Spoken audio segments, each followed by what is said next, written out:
Good morning, brothers and sisters. Good morning. How are you all today? Thank you. Shifu, shall we take a group photo? Okay. Can everyone turn on the cameras? Shen Kai, Doreen Chu. Okay. I'll be taking in 3, 2, 1. Okay. Is Shen Kai new? Yeah. Hello, Shen Kai. Are you new to the morning sitting? Yes. Welcome to the morning sitting. So how do you get to know about the morning sit? Through on-cheat. Sorry? On-cheat. True. I see. Good. So join us anytime from 6:30 to 7:30, okay? Okay. Are you in university now? Yes. What course are you in? Engineering. Oh, engineering. Yeah. Oh, good. Which engineer? Have you specialized? Mechanical engineer. Yeah. Wow, well done. My sister was in mechanical production engineering. Now production is not there, huh? Yeah. Not there. Mechanical engineering. Wow, you are the future of Singapore. Yeah, because ever since my sister's generation, actually more like my generation, because we are 4 years apart. Around after me, basically nobody want to be engineer. There are people who study engineering, but after that don't want to do engineering job. Yeah. And there are a lot lesser engineering students. Yeah. In fact, when I came back in 2006 and I started giving teachings in the universities, initially, I remember when I was in NTU, like NTU Buddhist Society itself, majority are all from engineering. You're from NUS, right? I mean, Ongche is from NUS. So by the time I come back to Singapore, left with maybe half of them are from engineering. The rest are from the different faculties. And Singaporeans have dwindled already.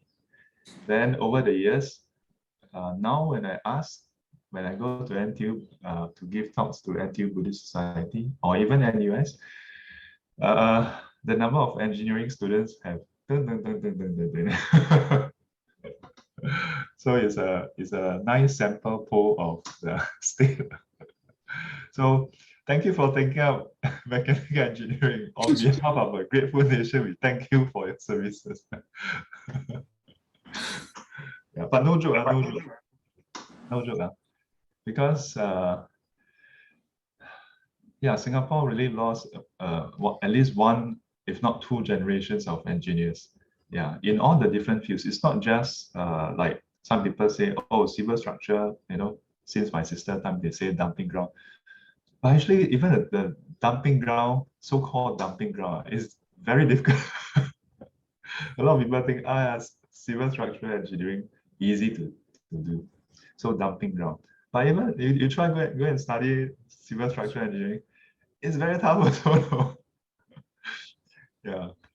And then after that, coming out, still tough. Yeah. So some people have this mindset. Your good life, you all become monks and nuns, good life. Not so xiong. Yeah. In a way, I agree. But I wonder, how come if it's so good, how come so few people want to come? Well, study hard. Enjoy. Which year are you in now? Year 4. Final year. Final year. Ongchit, are you in final year already? I'm double degree, so I'm 5-year course. Oh, double degree. So you don't look at Ongchit like sometimes he like sasa like that. But hey, double degree not easy, I single degree got wow. 虎长龙. Enjoy your time. Enjoy your time. Yeah.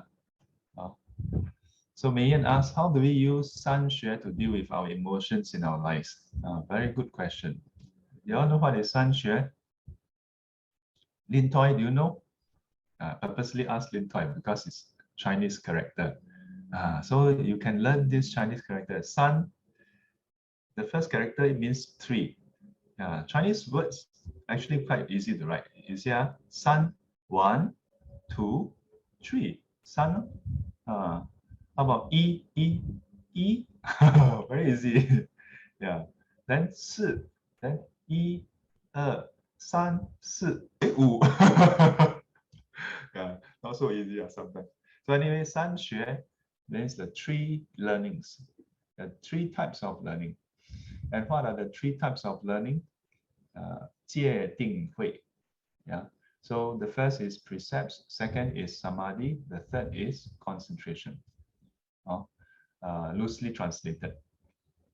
So the question is, how do we use San Xue to deal with our emotions in our lives?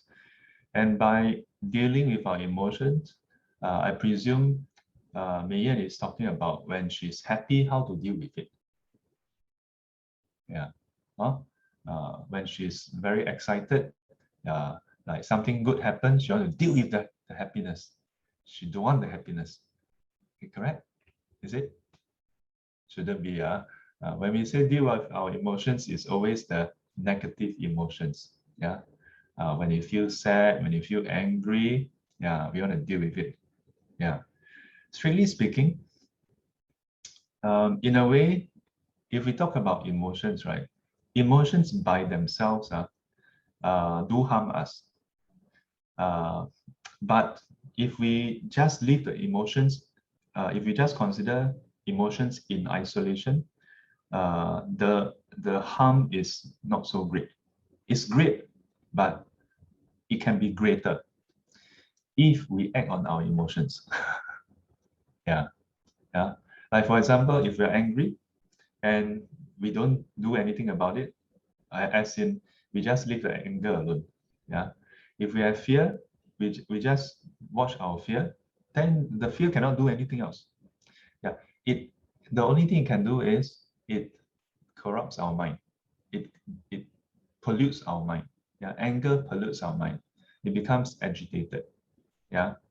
When we have fear, the mind contract. Yeah. Don't dare to look around anymore.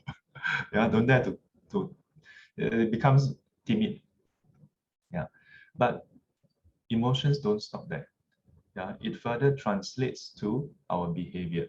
It compels us, it triggers us, it drives us to do this or do that, or prevent us from doing what we need to do, and so on. So if we were to consider how to use the three learnings or the three practices to help us deal with our emotions, we can consider this. The first is precepts. Generally speaking, precepts deal with our body and speech. Yeah. So it doesn't directly deal with our mind. So precepts can help us restrain ourselves. And it's a very useful tool. Because maybe although we know we shouldn't be angry, but anger still arises. Yeah. Maybe we know that we shouldn't be sad, or no point being sad, we are still sad. Yeah. But by practicing precepts, yeah, we restrain ourselves from acting on those emotions. We're angry, we feel like slamming at the door. We say, we hold back ourselves, don't slam the door. Hey, Sifu, is there a precept on slamming the door? No such precept. Yeah, no such precepts. But if you look at precepts as a very narrow in terms of just the wordings, then okay, it's just abstaining from killing, stealing, sexual misconduct, lying, and abstaining from alcohol and intoxicants. Yeah. But if you look at precepts more like in a general term, then it's restraining your exercising restraint over your body and speech.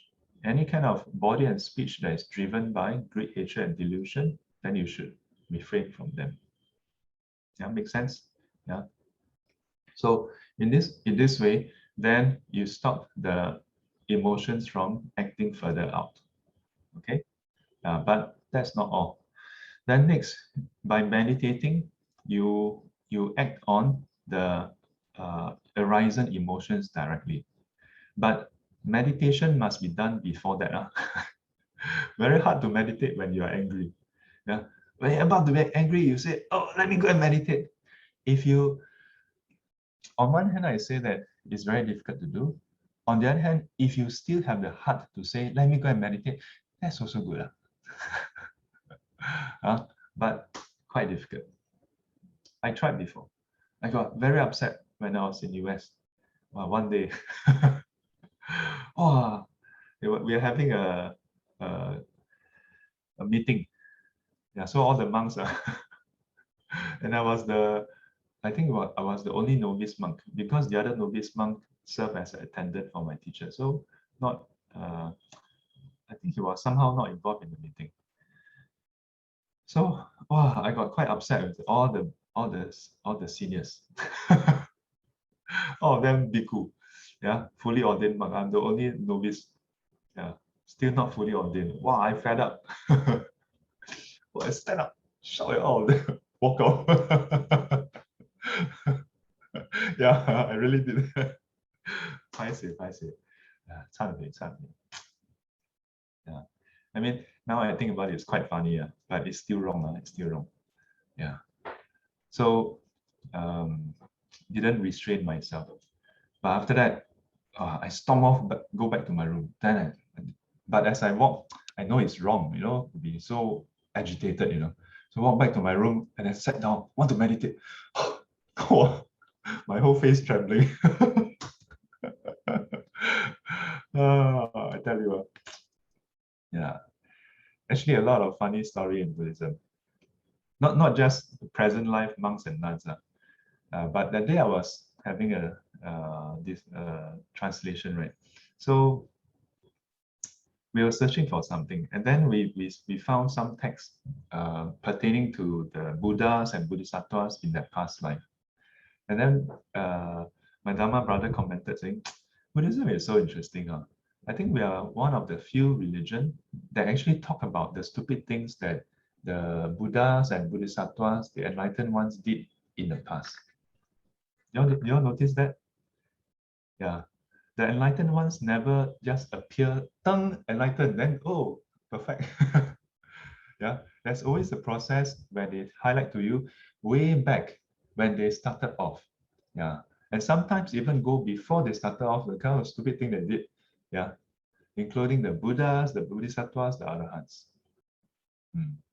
This give us a lot of confidence, a lot of inspiration, that despite our failings, we must try. We can try. Because wow, all this so enlightened, but last time like that, no. Yeah, it's not for us to look down on them. I don't know, some people maybe, hey, you see like that one. But yeah, like last time like that, now different. Now different. Yeah.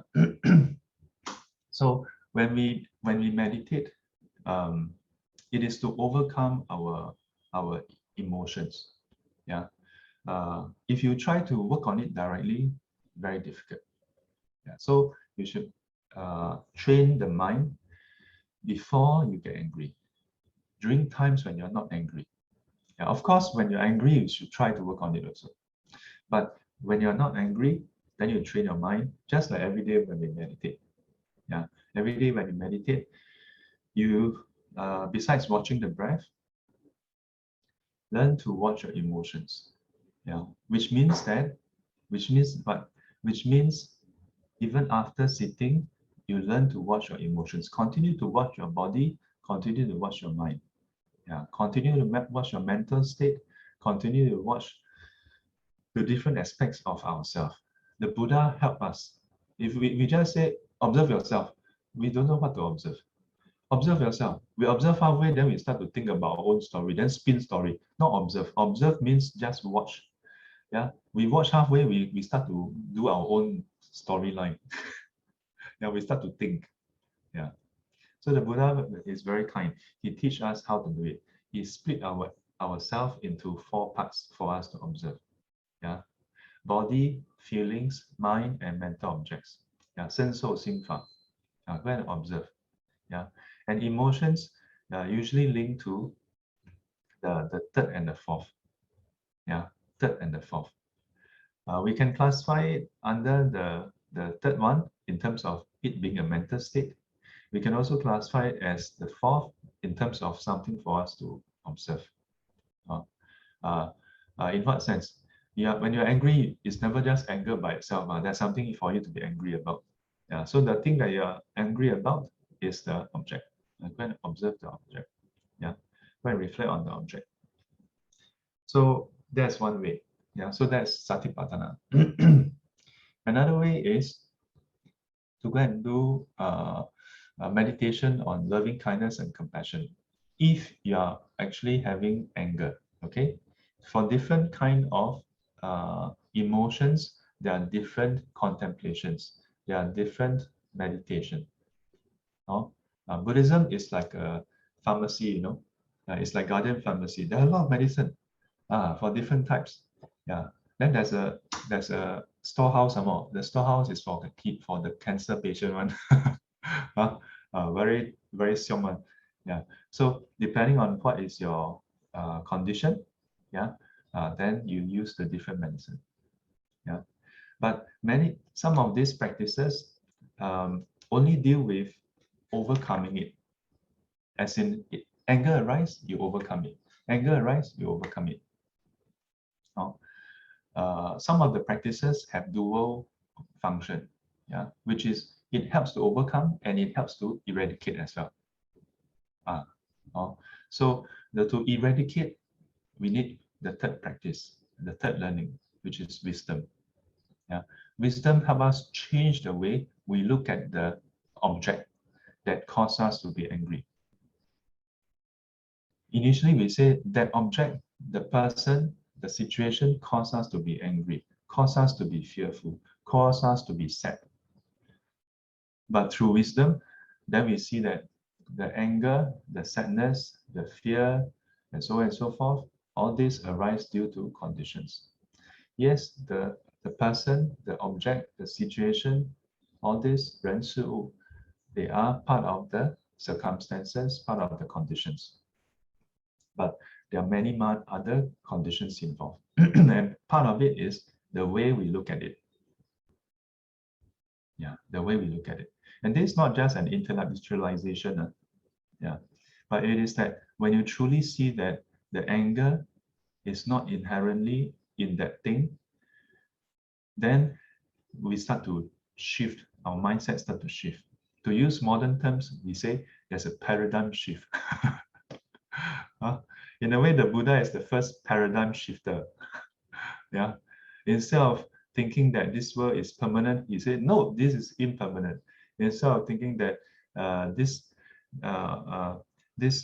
world, there's happiness, he said, no, this world is subject to suffering. Instead of thinking that there is self, he said, no, there's no self. Instead of thinking that there's beauty and ugliness, he said, no, these are all not worthy, not pristine. Yeah, 非常乐我净. Yeah, so in brief, this is how we can use the 3 practices to deal with our emotions. But I've just covered in brief. Each of them, there are many different other angles also. Ken? Okay. Okay. Danny has something to ask or add. Good morning, Sifu and everyone. I'd like to ask about positive emotion. Seemingly positive emotion. Like this morning, I was meditating and then things was going quite well. Then suddenly something funny, a memory popped out in my head. Then it's a very nice, funny memory and very heartwarming, like something that happened to me and my friends. Then I realized it disturbs the meditation. You just go, yeah. So I think this is an example of positive emotion disturbing a meditation, but how about positive emotion about going about our daily lives? Like, do we have to watch them as well? Because if it disturbs me during the meditation, it might disturb me during the normal daily life when I'm working and all this. Is this something to guard against as well? Thank you, Yes. Sifu. Yes. What are positive emotions? What are negative emotions? So, in the Buddhist teaching, we first of all, we seldom see the word emotions actually in the sutras. That means even after translation, we seldom see the word emotions. First thing. I think in modern times, then we emphasize a lot more on emotion. So separate category and a lot of sub-delineation. But still, it doesn't mean that in the Buddha's time there is no mention of emotions. There is, but it's usually under a different categorization.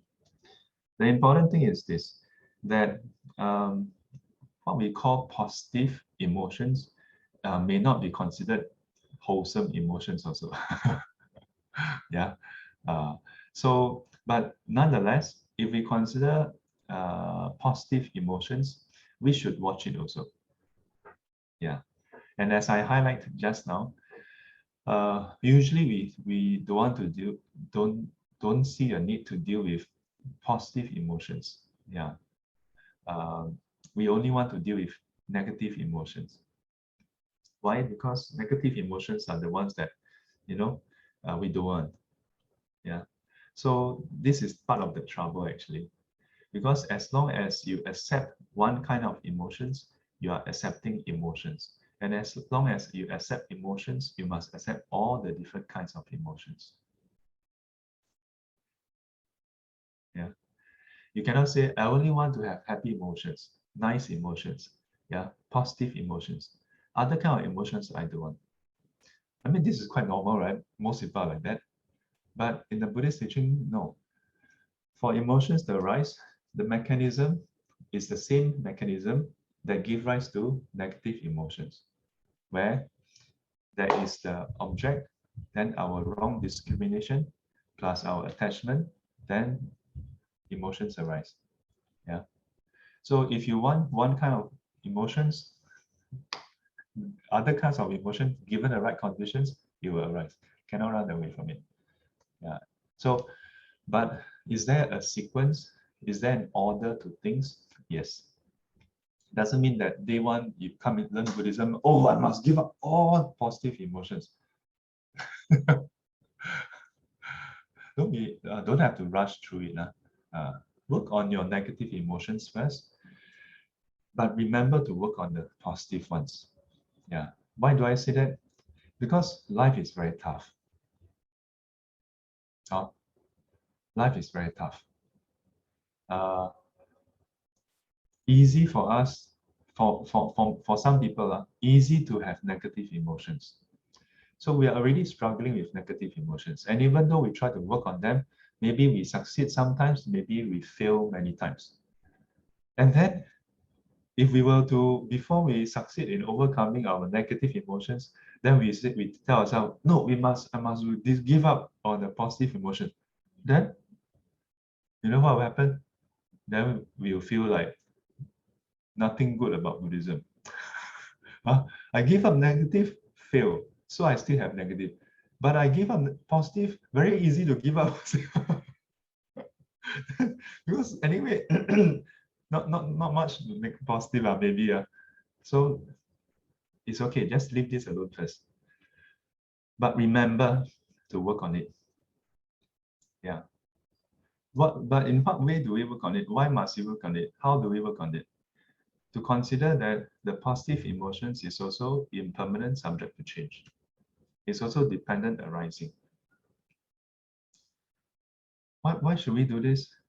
Because if we don't do this, then we get lulled into a false sense of certainty, false sense of security towards the positive emotion. And we think that that is a reliable refuge.